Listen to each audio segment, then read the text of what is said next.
কে? নমস্কার, আমাদের আসবার কথা ছিল। ও তাই বুঝি। তা কোথা থেকে আসছো তোমরা? দেখুন, আমরা এখানে একটা অ্যাডাল্ট এডুকেশন সেন্টার খুলব। মানে ভবতোষ বাবুর সাথে তো আপনার কথাই হয়েছে, আপনি একটা ঘর ছেড়েও দেবেন বলেছেন। বসো বসো। অ্যাডাল্ট এডুকেশন মানে প্রাপ্ত বয়স্ক। এই চিহ্ন তো আজকাল সর্বত্রই দেখতে পাই। কিরকম? কি চিহ্ন? মানে ওই বড় হাতের একটা এ আর তার চারদিক দিয়ে একটা গোল, আর এই গোল লইয়াই যত গোলমাল। তাইতে গোলমালের কি আছে? কি নাই? এই প্রাপ্ত বয়স্কের চিহ্ন সিনেমাতেই দিলেই অপ্রাপ্ত বয়স্কের ভিড়, আর নাটকের বিজ্ঞাপনে এই চিহ্ন দেখলেই বোঝা যায় কাপড় চোপড় খুলতে খুলতে কি যেন মাইয়া লোকের কি নাচ যেন কয়। আপনি বোধহয় বলতে চাইছেন ক্যাবারের কথা। দেখছি একবার। বাবা রে, ক্যাবারে না তো বাবা রে। এইবার বুঝছি, আমারে লুকাইয়া আমার ভাইরে লইয়া গিয়া এইসব অসভ্য নাচ দেখা হয়। তাই ভাবি এত খোশ মেজাজ কোত্থাইক্কা আইলো। নেতা হওয়ানের পর থাইক্কা এইসব ভীমরতি ধরছে। মা মাগো, অপরাধ নিও না মা। ওং শান্তি, ওং শান্তি, ওং শান্তি, ওং শান্তি, ওং শান্তি, ওং শান্তি। ভয় পাওনের কিছু নাই, ঘাবড়াইও না, উনি আমার স্ত্রী। উনি ওরম জল ছড়িয়ে চলে গেলেন কেন? ওইটাই শান্তির জল। কোনো কাজ অথবা কথা অপছন্দ হইলেই ওই জল ছড়াইয়া আমার বিবেক রিফাইন করেন। হ্যাঁ, কি জানি কথা হইতাছিল। ওই সিনেমা থিয়েটারের কথা আপনি বলছিলেন। তুমি চুপ করো তো। বলছিলাম কি, আমরা সিনেমা থিয়েটারের কথা বলতে আসিনি, বলছি অ্যাডাল্ট এডুকেশনের কথা। ব্যাপারটা একটু পরিষ্কার কইরা কও। এই মানে যারা কম বয়সে লেখাপড়ার সুযোগ পাননি, এখন বয়স হয়ে গেছে, তাদের জন্যই এই শিক্ষা কেন্দ্র। বয়স হইয়া গেলে কি আর কারোরে কিছু শেখান যায়? কাছাকচি থাকতেই তো শেখানের নিয়ম। তাই এই ব্যাপারে আমি কি করতে পারি? এই আপনার বাইরের ঘরটা আমরা সপ্তাহে 3 দিন ব্যবহার করতে চাই। আচ্ছা, আপনার এই পরিকল্পনাটা কেমন লাগছে? ভালোই তো লাগনের কথা।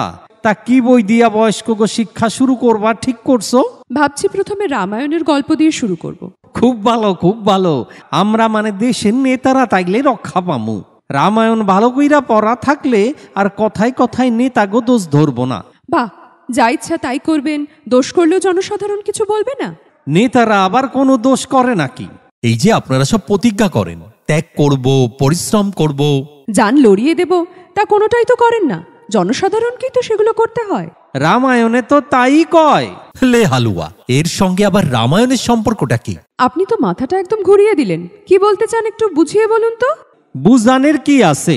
ধরো রাজা দশরথ তার 2 নম্বরই বউয়ের কাছে দরাম কইরা একটা প্রতিজ্ঞা কইরা বসলো।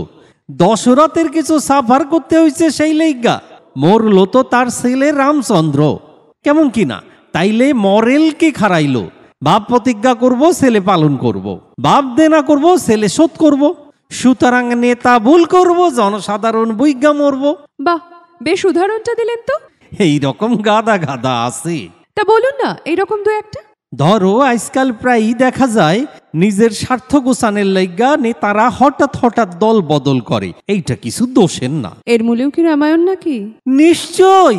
সুগ্রীব তার দাদারে মারণের লাইগা রামের লগে রফা করে নাই, আর সেই জন্যই তো রামবালি দফা রফা কইরা দিল। আন্ডারস্ট্যান্ডিং হইল রামের দরকার হইলে সুগ্রীব হনুমান রে দিয়া রামেরে হেল্প করব। হ্যাঁ হ্যাঁ, এটা রামায়ণে আছে। চুপ করো। তারপর ধরো বিভীষণ দল বদলাইয়া রাক্ষসের থেকে রামের দলে টিকিট নিল কেন? ঠান্ডা মাথায় হিসাব কইরা দেখলো দাদা রাবণ অমর। দাদা না মরলে পৈতৃক সম্পত্তি কোনোদিনই পাওনের চান্স নাই। আর পুরাণে আছে একমাত্র রামই রাবণারে মারতে পারে। ব্যাস, সপরিবারে রামেরে ভোট দিয়া দাদারি কাজ কইরা দিল। তবে স্ত্রী শর্মা ব্যালট পেপারে উল্টা ছাপ দাওনে একটা ভোট ক্যান্সেল হইয়া গেছিল। তাই নেতারা বিভীষণের পলিসি ফলো করে। আপনার বেশ নতুন ধরনের বিচার শক্তি আছে তো। না থাকলে চলবো কেমনে? মানুষ তো আমারে মুখ দেখা ভোট দেয় নাই। হ্যাঁ, তারপরে যা কইতাছিলাম, ত্রেতা যুগে রামচন্দ্র যুদ্ধ জিতনের লেগা অকাল বোধন করলো, আর এখন প্রাণ যায় আমাগো। সে কি অকাল বোধনের কি কুফল আপনি ভোগ করছেন? অকাল বোধন তো পার্ক, ছোট গলি, বড় গলি, মানুষের বাড়ির সামনের বাগান কমপ্লিট কইরা মেন রাস্তায় আইসা গেছে। তখন ছিল সংস্কৃত মন্ত্রের মন্ত্রণা, আর এখন হইছে চান্দার জুলুম আর মাইকে হিন্দি গানের যন্ত্রণা। সে তো বন্ধ করে দিলেই হয়। দিলেই হইল। কতগুলা ভোট বরবাদ হইয়া যাইব সেই খেয়াল আছে? তারপরে ফ্যামিলি লাইফের কথা কই, হ্যাঁ? মাইয়া লোকের এই যে সোনার উপরে লোভ, এইটাও আইছে রামায়ণ থিকা। বেশ ইন্টারেস্টিং লাগছে, কিভাবে এলো? আইলো অবশ্য রামের বোকামিতেই। 14 বছরই হোক আর 14 দিনই হোক, বনবাসে যখন চেঞ্জে গেলি তখন একলা যা। বউরা অবশ্য চিরকালই নানান রকমের ফ্যাকরা তুলবো, না কান দিলেই হইতো, আর দিলি বইলাই তো লঙ্কা কাণ্ডের গ্যাঞ্জামে জড়াইয়া পড়লি। ও, রামের সব বিপদের জন্য আপনি তাহলে সীতাকেই দায়ী করছেন? আলবাত, কি দরকার আছিল তোর জাওনের? আরো তো 3টা বউ 3টা শাশুড়ি আসিল, তাগলগে বাড়িতে থাকলেই হইতো। আচ্ছা, তাও মানলাম স্বামী ছাড়া থাকতে পারস না, তা গেলি শান্ত হইয়া চলাফেরা কর। তা না বনে গিয়াও সোনার হরিণ ধইরা দাও, সোনার হরিণ ধইরা দাও বইলা জ্ঞানুর করতে থাকলে কোন পুরুষ মানুষের মাথা ঠিক থাকে? সীতা তো হরিণ চাননি, সোনার হরিণ দেখে ভালো লেগেছিল, পোষবার জন্য হয়তো। হ্যাঁ, শুধু পুষতে দিলে সীতার কখনো পোষাইতো না। রাম ধরতে পারে নাই তাই রক্ষা, ধইরাই না দিলে পরের দিনই সীতা তার ছাল সারাইয়া সোনা গলাইয়া বাইর কইরা লইতো। কথাটা অস্বীকার করি না, কোনো কোনো মেয়ের হয়তো গয়নার লোভ থাকতে পারে, কিন্তু সীতার লোভ ছিল না? বনে যাওনের সময় গয়না পইরা যায় নাই? রাবণ যখন তারে ধইরা লইয়া যাইতাছিল তখন 2-4 খান এইদিক ওদিক ফেলতে যায় নাই? সেইগুলো আইলো কোত্থিকা? আমার স্ত্রীর ওই দোষ আছে, যখনই কোনোখানে যাইব একেবারে গয়না পুরা পইরা যাইব। কেন যায় জানো? সিটাইতে আইব, যাতে আমি জানতে পারি কে তারে দইরা লইয়া গেল। আবার দেবদেবী লইয়া কথা কুকথা এই লইয়া 3 বার হইল। ওং শান্তি, ওং শান্তি, ওং শান্তি। এখন 2 মিনিট চুপ কইরা থাকতে হইব মা। কেন বলুন তো? এইটাই হইল ওনার লগে আমার ভদ্রলোকের চুক্তি। 3 বার পাপ করলেই 2 মিনিট নীরবতা পালন কইরা শোক প্রকাশ করতে হইব। না না না না না না, দাঁড়াইতে হয় না, বৈশা করলেই হয়। হ্যাঁ, 2 মিনিট হয়ে গেছে, আবার শুরু করুন। বেশ লাগছিল কিন্তু। লাগবই তো, এ যে হইল নব রামায়ণ। এত বিচার কইরা কয়টা লোক পরে? কুম্ভকর্ণ অত বড় বীর, রাবণ আহম্মকের মতন কাঁচা ঘুম থেকে তুইলা তারে যুদ্ধে পাঠাইল। কি রেজাল্ট হইল? বেগরে প্রাণ হারাইল। এই রোগটা আমার স্ত্রীরও আছে। রোজ সকালে আমারে কাঁচা ঘুম ভাঙাইয়া দুধ আনো, রেশন আনো, কেরাসিন আনো, বাজার আনো।